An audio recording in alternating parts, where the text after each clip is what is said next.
First take, the New England Patriots are 4.5-point underdogs for next Sunday's Super Bowl, where they will face the Seattle Seahawks in Santa Clara. Here was Stephen A. on Tuesday when we were discussing the interesting point spread. Are the Patriots being slept on? Yes, they are. But I don't agree with him, even though I sound like I do. I'm snoring. Wow. I'm sleeping on them big time. Wow. Y'all ain't winning the Super Bowl.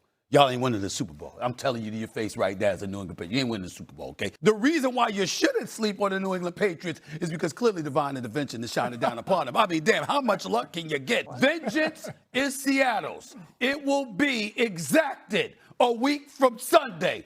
The Seattle Seahawks win the Super Bowl championship. And that's a big, big thing coming from me because I love Mr. Kraft. You guys agree with Stephen A. here, Dan? I think I lean towards Seattle. To say that they have no shot, are you implying that New England has no chance, Stephen A? I want to clear that up. No, I'm not saying that. I'm just saying that in the end, they just understand they're going to lose. That's all I'm trying to say. It'll be a nice game. It'll be a tight game. Be competitive. They're going to lose. Seattle's going to win championship. That's all I said. I don't disagree. I think Seattle is the better football team. I think they should be favored. But I do believe that there's a narrative out there like New England has no shot. I would say I disagree with that. The defense has been great, albeit they haven't played at Seattle an offense like Seattle's, at least as healthy and as consistent as Seattle's. This defense has given up 36 points or 26 points in 36 drives.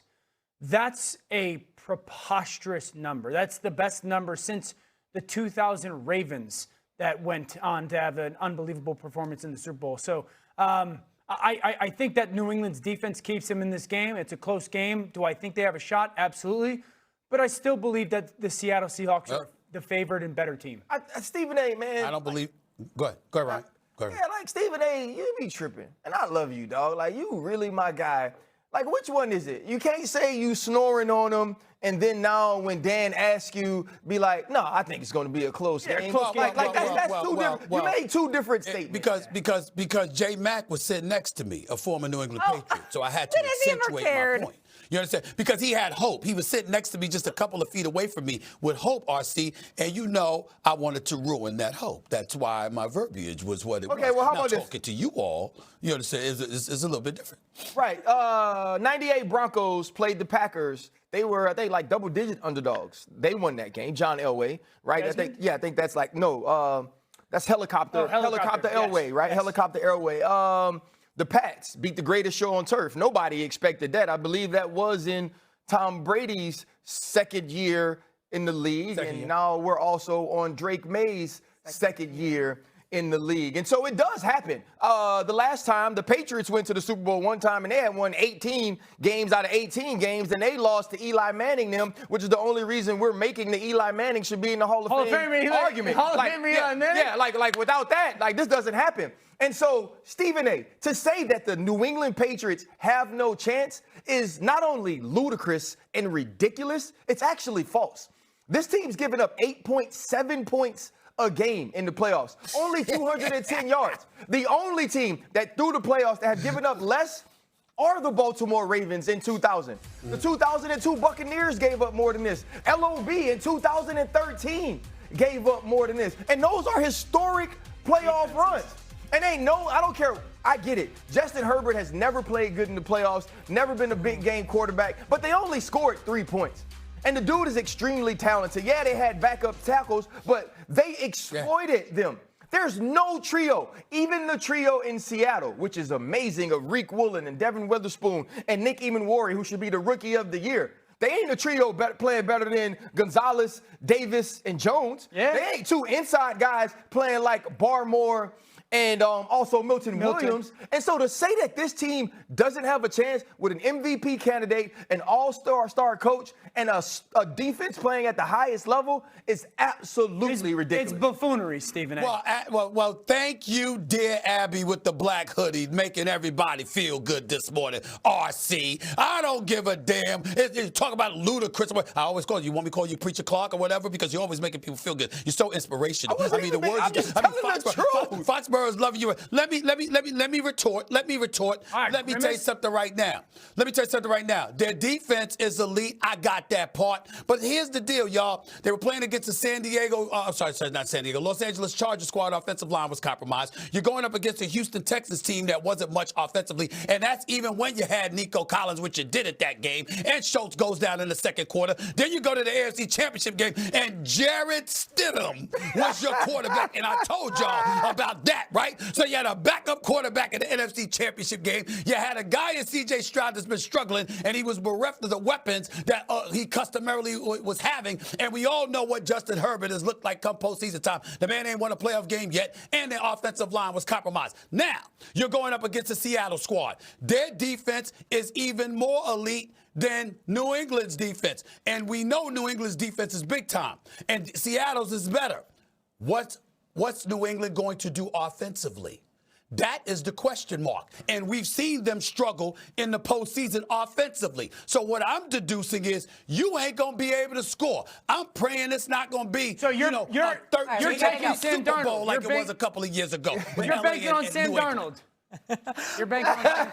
We'll do more of this. We'll do more of this all next I don't week. have a problem saying that now because he's proven that it's kryptonite against the Ravens. We'll do this all I don't have a next problem week. saying that now. You guys, the Chiefs were favored last year in the Super Bowl. Look what the Philadelphia Eagles did to them. Accusations of cheating here in that last segment. Let's go to Bill Belichick and talk about his Hall of Fame status, because that's what the story was all day yesterday. Tom Brady chimed in on the absurd fact that Bill Belichick is not a first ballot Hall of Famer. Take a listen to Brady.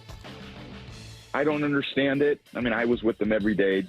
If he's not a first ballot Hall of Famer, there's really no coach that should ever be a first ballot Hall of Famer, which is completely ridiculous because people deserve it. And he's incredible. There's no coach I'd ever want to play for. I'd rather play for. If I'm picking one coach to go out there to win a Super Bowl, give me one season, I'm taking Bill Belichick. So that's enough said.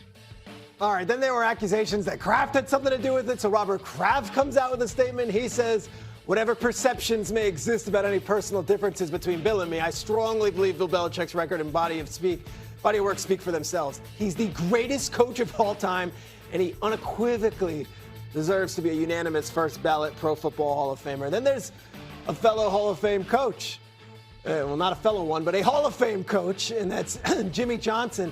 Pat McAfee and the boys had him on yesterday on this here network. Take a listen to Jimmy.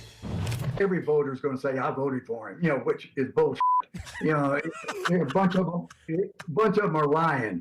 No one knows the history of the NFL more than Bill Belichick. And it just pissed me off that it wasn't a slam dunk, him going into the Hall of Fame. And, I thought it was going to be an automatic. So I chartered a jet. I was going to go up there. To hell with it. I'm not going this year. Jimmy! Yep. This can't be what this becomes.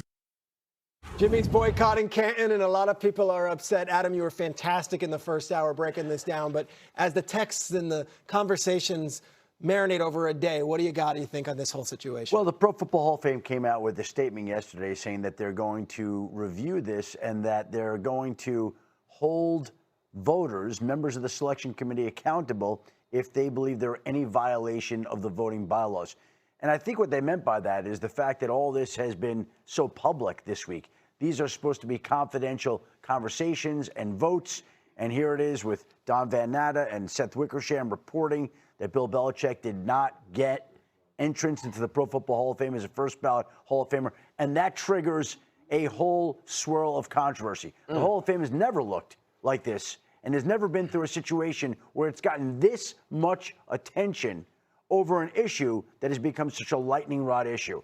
So it doesn't look good for the Pro Football Hall of Fame. It doesn't look good for the voters who did it. And as I said in the first hour, in the brief time that I was a voter in my early 30s, when you were voting, I always remember the veteran voices in that room. Will McDonough, Ira Miller, some of the great people that I was honored to be around. They said, can you write the history of the game without this individual? When you're voting, that's what you should think. Can you write the history of the game without this individual? And there's no way to write the history of the game of pro football without Bill Belichick. And yet, here we are, not a first ballot Hall of Famer. Just to clarify for everyone at home, you're not, as a voter, you vote, you do your thing, you're not supposed to speak about it to anybody, right? So then you've got Van Natta and Seth Wickersham, great reporters, the both of them, they get this story before the announcement. That's the violation that the Pro Football Hall of Fame is assuming, that someone leaked the news. That's correct. That seems to be one of the things that they're concerned about, not to mention the fact that it's made a mockery of the way this vote was conducted. Not only is Bill Belichick denied entry first ballot, which is an egregious mistake, but you also push back the selection of other people because there's one coach that goes in every year. So now, while Tom Coughlin and Mike Holmgren and Mike Shanahan await entry into the Pro Football Hall of Fame, they get pushed back another year because Bill Belichick presumably will get in next year. And those guys aren't getting any younger. Guys out there in the bus, your reaction to this? I love the overreaction. And going to Shefty's point on simply, can you write the story of the NFL without Bill Belichick? I'd like to take it.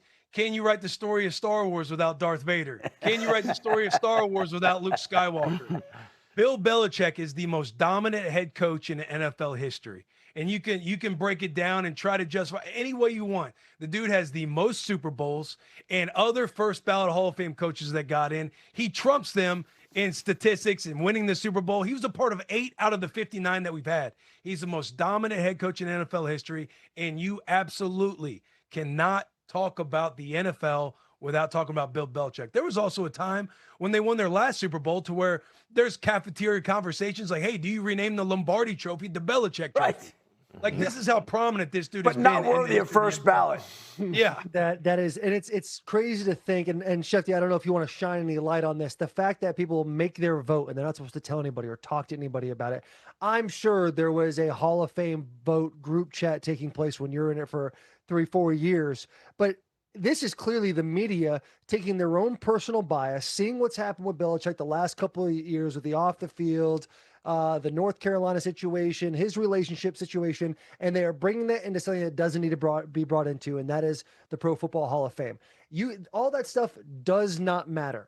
That is his personal business, how he wants to conduct himself off of the football field. What we're judging right now is what he's created as a head coach, and that is unequivocally should be a first ballot Hall of Famer. And you're so right. It's ridiculous. You're right, too, because some of it's a feeling of this self-righteousness from some of the voters that they're trying to make themselves a player in this game that has nothing to do Drunk with what's going on in their world. They're a drunk of power people. They probably had very little power in their entire lives. They get a hold of this little slip that says, I get to vote on Hall of Famers, and they're taken to a whole new level. Every single one of them needs to be interviewed in front of the world so we know who it was.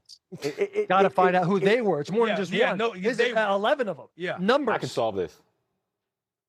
This is the best call for analytics. You take a Hall of Fame worthy score based on objective numbers, and then you factor that into the equation along with the votes. Okay. That way, someone like Bill Belichick, we don't need voters. You still need voters because you need context to it, but it'll get you a certain amount of weight if you have so many wins, so many Lombardis, so many yards, so many seasons as a Pro Bowler, All Pro, and what have you. I don't like asking for the robots. Next, you're going to say no umpires in the game, no referees. I don't need all that. I like humans. He's really never seen iRobot. He's never seen what I like going down. You don't know if I'm not a robot. Dan, your response to all this. What is wrong with you, man? My response to all this. Okay, so where does the line get drawn with this? Because the bad blood, where does the are they going to impact Brady's vote? Great question. And I think he's eligible in 28. So because Brady was on those teams that people are saying in an assumption world, Deflategate, Spygate. Brady's on those teams. Gronk's on those teams. Randy Moss is on those teams. Edelman's on those teams. Vinatieri's on those teams. Brewski's on those teams. Who's judge, jury, and executioner type person that draws the line and say, oh, no, we'll penalize this person or we'll hold it against this person, but we won't hold it against them? Great question. In baseball, there's something called a morality clause where it's in the bylaws of the Hall of Fame. So that's why Roger Clemens isn't in it. And that's why Mark McGwire and Barry Bonds aren't in it. Football, in the bylaws of the Hall of Fame, there's nothing of the sort. So there are people that have done a lot worse things than Spygate who are in the Hall of Fame.